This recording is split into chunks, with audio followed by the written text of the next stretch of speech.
CorelDrawல first பார்க்க போற tool big tool. இந்த பிக் டூல் வந்து CorelDraw டூல் பாக்ஸ்ல ஃபர்ஸ்ட் டூலா இருக்கும். நீங்க அது பக்கத்துல கிளிக் பண்றப்போ பிக் டூல்ன்ற நேம் வந்து டிஸ்ப்ளே ஆகும்.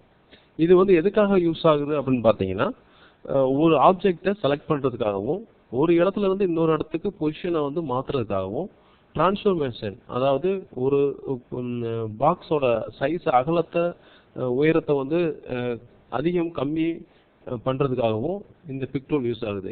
இப்போ அதை பத்தி நாம மிக தெளிவா பார்க்கலாம். இப்போ ஆப்ஜெக்ட்னு சொல்லக்கூடியது பார்த்தீங்கன்னா ஒரு பாக்ஸ், நம்ம பாக்ஸ் இது வந்து ஒரு ஆப்ஜெக்ட். அதுபோல இதுல வரையக்கூடிய இன்னொரு ஆப்ஜெக்ட் பேரு ரவுண்ட் ஆப்ஜெக்ட், தென் லைன் டூல், அப்புறம் பார்த்தீங்கன்னா டெக்ஸ்ட். இப்படி இது எல்லாத்தையும் ஹேண்டில் பண்றதுக்காக பிக் டூல் யூஸ் ஆகும். இப்போ பிக் டூல் வந்து கிளிக் பண்ணிட்டு இதை மூவ் பண்றதுக்கு யூஸ் பண்ணலாம். அதே போல ஆப்ஜெக்ட் டாப் டு பாட்டம் நம்ம எந்த இடத்துக்கு தேவையோ அந்த இடத்துக்கு இதை மூவ் பண்ணி கொண்டு போறதுக்கு பிக் டூல் யூஸ் ஆகுது.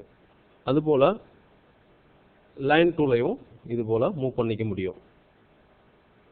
அப்புறம் என்ன இருக்குன்னா டிரான்ஸ்ஃபர்மேஷன். பொசிஷனுக்கு அப்புறம் டிரான்ஸ்ஃபர்மேஷன் என்னன்னா இதோட ஹைட்டு, அகலம், இதெல்லாம் வந்து நம்ம ஸ்டிச் பண்றதுக்கு முடியும்.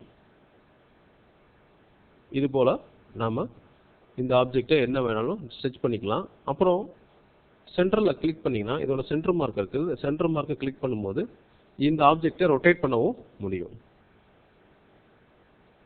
ஒவ்வொரு டூல் நம்ம செலக்ட் பண்ணும்போதும் இதுக்கு மேல இருக்கிற இந்த இடத்துக்கு பேர் தான் ப்ராப்பர்ட்டிஸ் பார். இந்த ப்ராப்பர்ட்டிஸ் பார்ல இது நம்ம என்ன டூல் நம்ம செலக்ட் பண்றோமோ அதுக்கு தகுந்தாற் போல இதுக்கு மேல வந்து ப்ராப்பர்ட்டிஸ் பார்ல அது சம்பந்தப்பட்ட நமக்கு ஹெல்பிங் லைன்ஸ் எல்லாமே இதுல டிஸ்ப்ளே ஆகும். ஸோ இப்போ பிக் டூல் நம்ம செலக்ட் பண்ணியிருக்கோம். பிக் டூலுக்கு எதெல்லாம் தேவையோ அதுதான் சம்பந்தமான மெஷர்மெண்ட்ஸ் எல்லாமே மேலே டிஸ்ப்ளே ஆகும். நம்ம அதன் மூலமா இதை எடிட் பண்ணவும் முடியும். ஸோ அதே போல தான் இதுவும் நம்ம ஸ்டிச் பண்ண முடியும், சைஸ் சின்னது பண்ண முடியும், ரொட்டேட் பண்ண முடியும். அதே போல இதுவும் நம்ம ரொட்டேட் பண்ண முடியும். சென்டரில் கிளிக் பண்ணணும். கிளிக் பண்ணிட்டு அந்த கார்னர் பெண்ட் இருக்கிற இடத்துல கிளிக் பண்ணி கேட்ச் பண்ணிட்டு அப்படியே நீங்க ரொட்டேட் பண்ணலாம். மேனுவலாகவும் ரொட்டேட் பண்ணலாம், வேல்யூ கொடுத்தும் நீங்க ரொட்டேட் பண்ண முடியும். அதே போல தான் டெக்ஸ்ட்டுக்கும் கலர் அப்ளை பண்ணலாம், ஃபாண்ட் சேஞ்ச் பண்ண முடியும், தென் அதே மாதிரி ரொட்டேட் பண்ணவும் முடியும். இப்போ ஆப்ஜெக்ட் எப்படி இந்த ரெட் அண்ட் கிரீன் கலர்ல உள்ள ஆப்ஜெக்ட்ஸை வந்து எப்படி ரொட்டேட் பண்ணமோ அது போல டெக்ஸ்ட்டும் நம்ம ரொட்டேட் பண்ண முடியும்.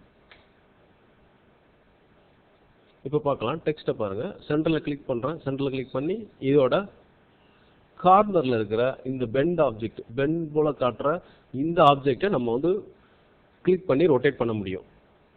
இது நம்ம வந்து ஃப்ரீ டிரான்ஸ்ஃபார்மேஷனா பண்றோம்.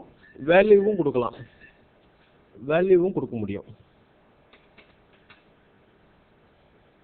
ஸோ இதுதான் பிக் டூலோட ஃபங்க்ஷன். இதை வந்து நம்ம பிக் டூல் இப்போ இதோட பிக் டூலோட ஷார்ட்கட் பார்த்தீங்கன்னா கண்ட்ரோல் ஸ்பேஸ் பார்.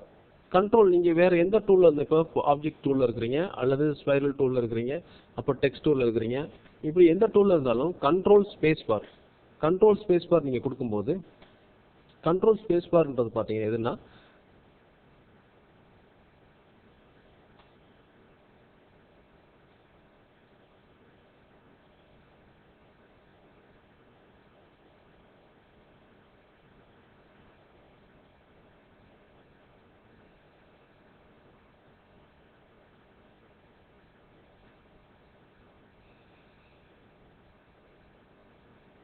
கண்ட்ரோல் ஸ்பேஸ் பார் வந்து கீபோர்டில்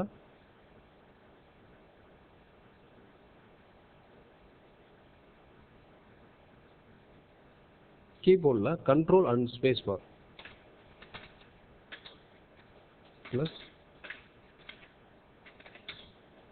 ஸ்பேஸ் பார் நீங்கள் கிளிக் பண்ணுறப்போ நமக்கு பிக் டூலோட ஷார்ட்கட்ஸ் நமக்கு கிடைக்கும். இப்போ எந்த டூலில் இருந்தாலும், இப்போ பாக்ஸ் டூலில் இருக்கிறோமோ, இப்போ ரெக்டாங்கிள் டூலில் இருக்கிறோம், அல்லது ஸ்பைரல் டூலில், ரவுண்ட் டூலில், டெக்ஸ்ட்டில் எதில் இருந்தீங்கன்னா கூட, நீங்கள் எந்த டூலில் இருந்தீங்கனாலும், இது இதில் எந்த டூலில் நீங்கள் இருக்கும்போது கூட நீங்கள் கண்ட்ரோல் ஸ்பேஸ் பார் கொடுக்குறப்போ, கண்ட்ரோல் ஸ்பேஸ் பார் நம்ம கொடுக்குறேன். கண்ட்ரோல் ஸ்பேஸ் பார் கொடுக்குறேன். இப்போ கொடுக்கும்போது பிக் டூலுக்கு வந்து இது வந்து கிளிக் ஆயிருக்கு. பிக் டூல் செலக்ட் ஆயிருக்குது இப்போ. ஸோ இது போல் நம்ம இதை செலக்ட் பண்ணிக்க முடியும். கண்ட்ரோல் ஸ்பேஸ் பார் கொடுத்தா ஷார்ட்கட். தேங்க்யூ.